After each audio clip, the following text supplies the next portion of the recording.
bahwasanya man itu berasal dari hati, dengan bahwa dia melihat dirinya berbuat baik kepada orang yang dia beri.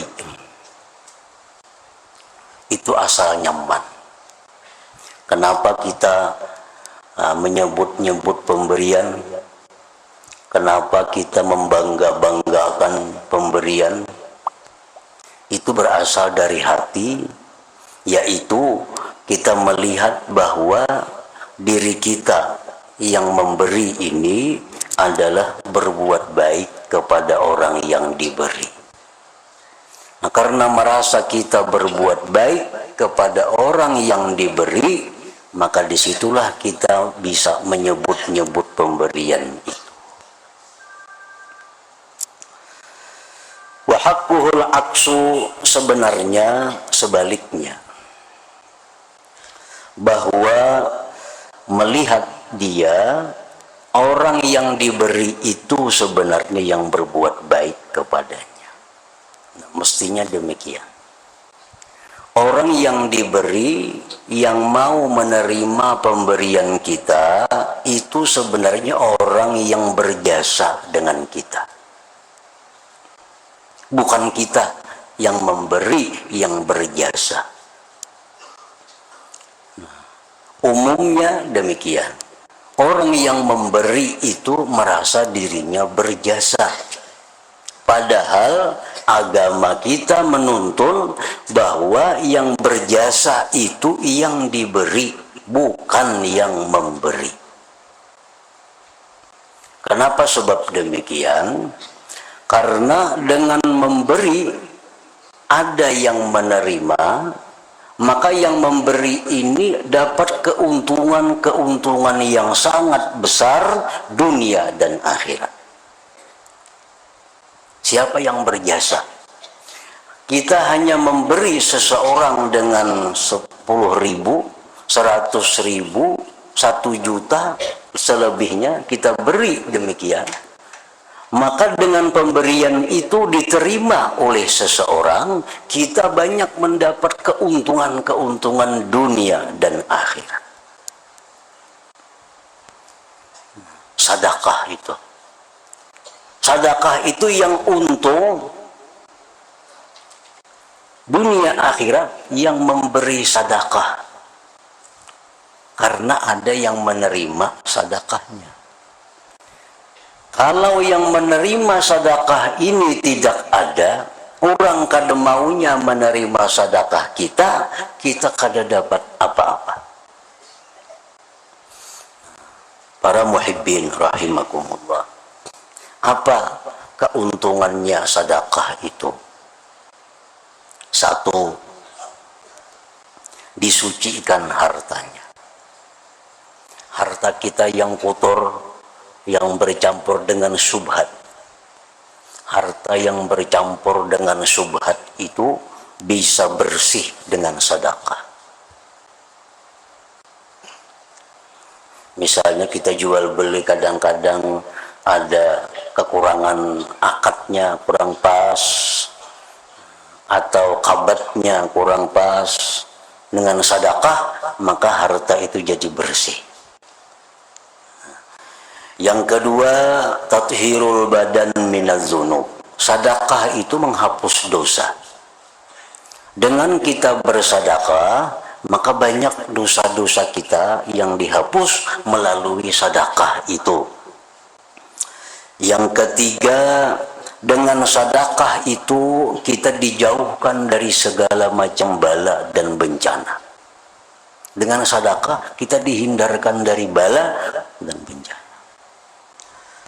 Nah, itu duniawi, kita terima dalam dunia. Di akhirat, sedekah itu fungsinya dia akan menjadi naungan kita di padang mahsyar yang sangat panas. Sedekah-sedekah yang kita berikan itu jadi payung, sehingga kita kada kepanasan.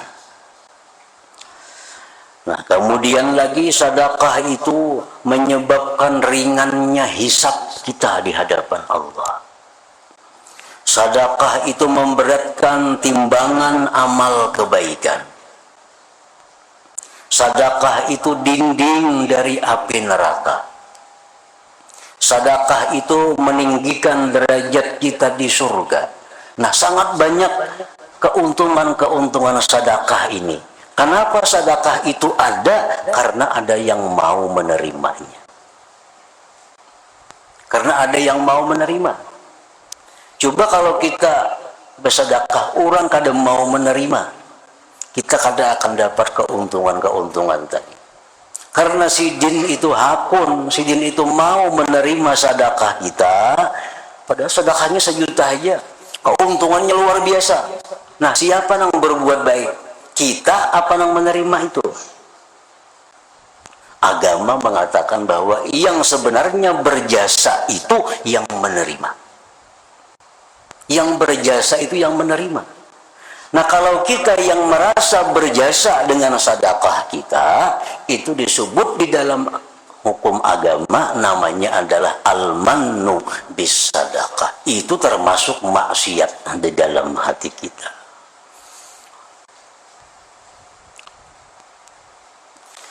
Wa'lam annal manna minal kabair. Ketahuilah bahwa perasaan berjasa itu termasuk dosa besar. Dosa besar. Kita memberi orang, membantu orang, merasa kita berjasa dengan orang, itu dosa besar. Liqaulihi alaihi salatu wassalam, karena sabda Rasulullah sallallahu alaihi wasallam, salasatun la yukallimuhumullah wa la yanzuru ilaihim wa la yuzakkihim wa lahum azabun alim, wa qara'aha salasan faqila lahu khabu wa khasiru man hum. Ada 3 golongan yang mana di akhirat nantinya Allah tidak mau bicara dengan mereka. Jangankan bicara, Allah memandang pun tidak mau dengan mereka. 3 kelompok. Yang pertama, Nabi mau ulang 3 kali. 3 kali. Mau ulang kalimat itu. Allah tidak mau bicara. Allah tidak memandang. 3 kelompok. Sahabat berkata, alangkah ruginya mereka. Di akhirat itu hanya 1 yang kita harapkan, kasih sayang Allah. Di akhirat hanya 1 yang kita butuhkan, kasih sayang Allah. Ini Allah memandang aja kada mau. Apalagi dibawa urusan. Memandang aja kada mau. Siapa mereka itu wahai Rasulullah?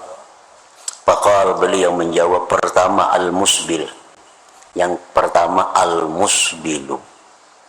Musbil ini orang yang seorang laki-laki yang memakai pakaiannya, baik itu sarung, baik itu gamis, baik jubah, baik celana, melebihi mata kakinya. Gamis kah? Tapair ke tanah. Betapih kah? Tapair ke tanah. Lewat daripada bukul ali. Nah, Allah marah terhadap hamba yang demikian. Karena itu orang yang dianggap Allah sebagai orang yang sombong. Orang yang sombong.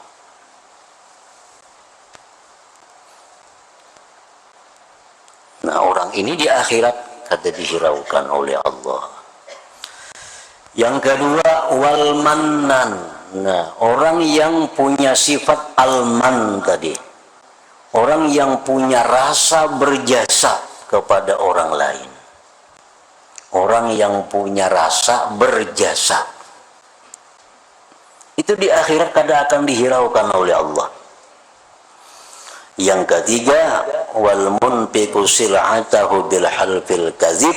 Orang yang melakukan jualannya dengan sumpah yang dusta.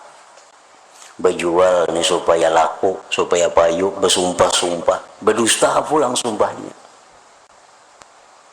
Berjual barang 2 juta, Ujar nang pembeli, kurangnya seperempat. Wallah tuh kan sudah rugi aku. Padahal kan ada rugi, kan dia bersumpah-sumpah demi Allah. Nah, riwayat lain menyatakan salah satu la yadkhulunal jannah. Rasulullah bersabda ada 3 golongan yang tidak bakal masuk surga cepat. Artinya ke surga cuma melalui proses panjang di dalam neraka.